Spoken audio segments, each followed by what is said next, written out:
to the northeast of England, to Tyneside and to the Bupa Great North Run. This is the 32nd running of this prestigious race, now the UK's biggest mass participation event with 55,000 entered. It all began in 1981, and since then a host of the world's best have competed alongside the masses who've numbered almost 1 million over the years. Well, let's get underway then with the first of our elite races, the wheelchairs. Starters underway, and I would expect that really Josh Cassidy is very much a class act, and just on the right of that leading two there, and it really is a moment for him to defend his title.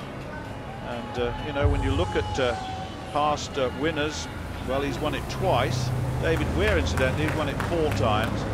The last time in 2010. Kurt Fearnley of Australia, remember what a great series of battles he had with David Weir in the Olympic Paralympic Games. Well, he is a past winner as well. But here is a man very much already in control of this race. But meanwhile, back to the introductions for the elite women. Edna Kiplagat, well, she's the world marathon champion from Daegu last year. She won the New York Marathon in 2010. She had a disastrous Olympics, finishing just 20th place in London. She's looking for a return to top form here. Here is the Olympic champion, Tiki Gelana of Ethiopia. Her cousin, Bera, took the Olympic title for the marathon, men's Olympic title back in 2000 in Sydney. She is in fabulous form, we know that. I wonder if she'll have recovered. But this is the most exciting debutante of the day, the 26-year-old Ethiopian, the Olympic champion at 10,000 metres in London. She retained her title from 2008. And Tirunesh Dibaba, who's been undergoing a little bit of hamstring treatment since the Olympics from the World Fight in Munich, is a very, very exciting talent here. I'll be fascinated to see how well she can go today. Gemma Steele in the middle of that group. The 13.1-mile journey on its way. Freya Murray's on the left of the field with a red top and the purple shorts, of course. Lots of athletes in that same kit, aren't there? Joe Pavey on the right, the Olympic champion in the middle.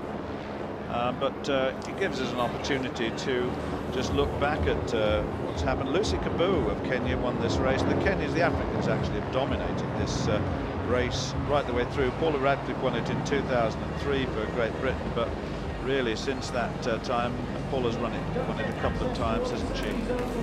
Liz McColgan won it a couple of times. So, you know, we've had some home victories in the past.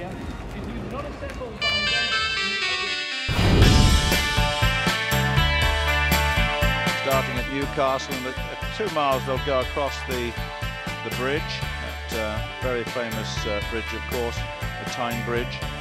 And then at 7 miles they're already at the top of York Avenue flyover, and right the way down. They turn left right at the end. There'll be more detail in the course as we go through the race. But right the way down to South Shields, and that is a very flat by the sea part of the course. Josh Cassidy's so far ahead in this wheelchair race, which has become a demonstration. It became a demonstration within the first half a mile of this 13.1-mile race. And he, of course, is competing against the clock. Freya Murray in the red top of that group, about 3rd place. Disappointing in the Olympics. She's coached by Steve Jones, who's the British record holder in the marathon. I really thought Freya would give a pretty good account of herself in London at the Games. I think that was the time. But what a shot that is. That is actually the bridge on which the Sydney Harbour Bridge was modelled. This is the original one. Sydney came second. It's several times the size, of course. But Freya prepared for the Olympic Games, expecting one of the other athletes to drop out and to be slotted in, and that was indeed the case. But she still ran badly in London. I was disappointed for Freya. I really thought she'd do better. She was 44th. That's all at the Games. The men about to get underway. Yeah, well, this is Emani Merga of Ethiopia, and of course the world cross-country champion last year, and bronze medalist in the 10,000 metres last year. Look at this, Wilson Kipsang, the Olympic bronze medalist, but the London Marathon champion this year.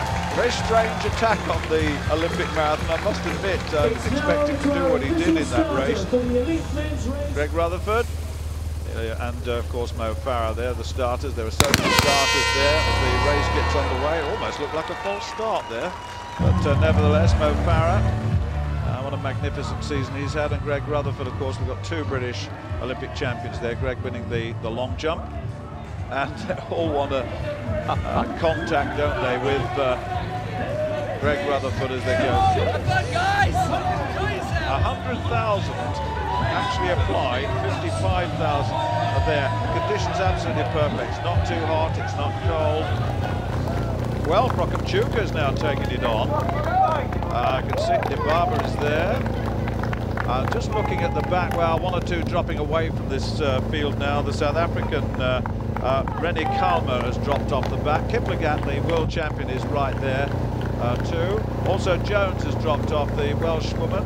She's dropped off that leading group. And there's the Olympic champion tucked in behind Prokopchuka. Then Joe Pavey, who established the tenor of the race right from the start alongside Tirunesh Dibaba. And Gemma Steele, full of confidence with that flowing blonde hair on the left. There's Ellie Simmons, Paralympic champion in the swimming pool, of course. And Kat Copeland, the rower, alongside.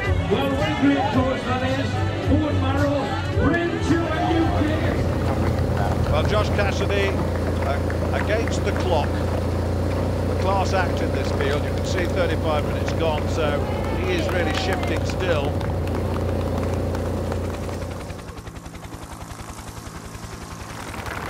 That's Keegan, incidentally, who has come into this race. Mike Keegan of Kenya.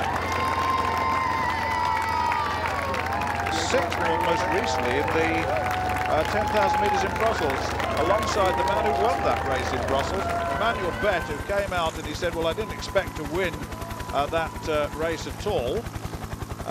Berger is also there. They're already at 2 miles, going over the Tyne Bridge, as you can see. And the real talent, pushing it along such a rate. And you began by saying, Tim, that there's in a sense, it's a back wind all the way. The prevailing wind will assist them, so they won't have a wind in their face situation. But you're down to 5 already. Still pushing hard, Prokopchuka. I'm really impressed with the run from Prokopchuka, the Latvian hit. I'm surprised by it too. She's 35 years old. I said earlier on that her best years are behind her, but maybe she's defying that. Certainly, Joe Pavey has had a great year, and she's 3 years older. Joe, towards the back of the group, though, just beginning to look like she's struggling to be, as Prokopchuka continues to do damage here at the front end.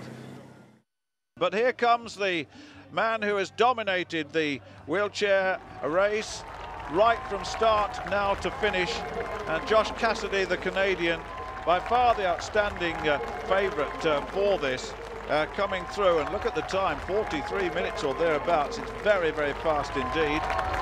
Josh Cassidy, I'll just look at the overall times that we've had. He ran, wheeled 43.47 last year, so he's 30 seconds faster than that. 43.17 the time for Josh Cassidy. Very, very good performance indeed. He went right out from the start and has covered the 13.1 miles in a brilliant way. I was just looking at the Olympic bronze medalist in the 4th place, alongside Micah Kogo, and Berger in 5th place, I should say, on the back of that. Berger, well, he's quite an athlete. I've seen him more often over the 5 and 10,000. This is his debut over the half marathon. Never seen him run one before, that's for sure. So he's trying himself out over this distance. And here come the red arrows. It's the tradition. Wonderful stuff.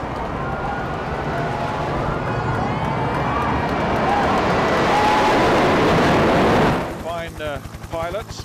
Not quite so good golfers. I've played with them as a team in the United Kingdom, and they're much better as pilots, believe me.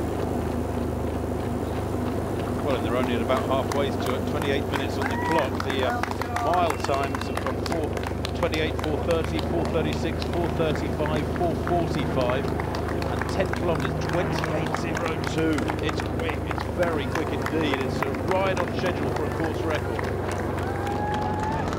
This is a scene we've seen year on year of the thousands and thousands who are enjoying this moment, but they're 2 miles out at this point, so it's very, very early days indeed. Smiles, 2 miles to go, that's for sure. That's true. Now Kiplagat making momentum here, perhaps going through 10 miles in what? Just outside 53 minutes, Stuart, before that awful run in the Olympic Games when she was, as world champion, expected to challenge for a medal and finished in 20th place. Her time actually was 2:27, which underlines the quality of that Olympic marathon race. So she didn't run a dreadful time, but the position was way, way back from what was expected. But Prokopchuka now at the back of that group, and it's the athletes who have shown fabulous marathon form over this last 12 months who are in control now. The race is still to emerge, and we've got 2 very, very good races here. Murga once again tailing off a little bit as the pedal goes down with Kogo. Micah Kogo in the yellow, he takes it on. Beck's now in 2nd place. Well, they passed 7 miles, Stuart. Unfortunately, we're missing a few of these miles. It's been 28:02 at 10 kilometres. Well, if they were on 27:58, they'd be heading for 59 minutes exactly. So they're on about 59:10 pace at the moment. Very close to course record schedule. Hollis Birmingham now has come past Chris Thompson. Yeah, it is. Yes, they're the 2, and actually that will be helpful for them both because they can run as a pair now for a while and work off each other.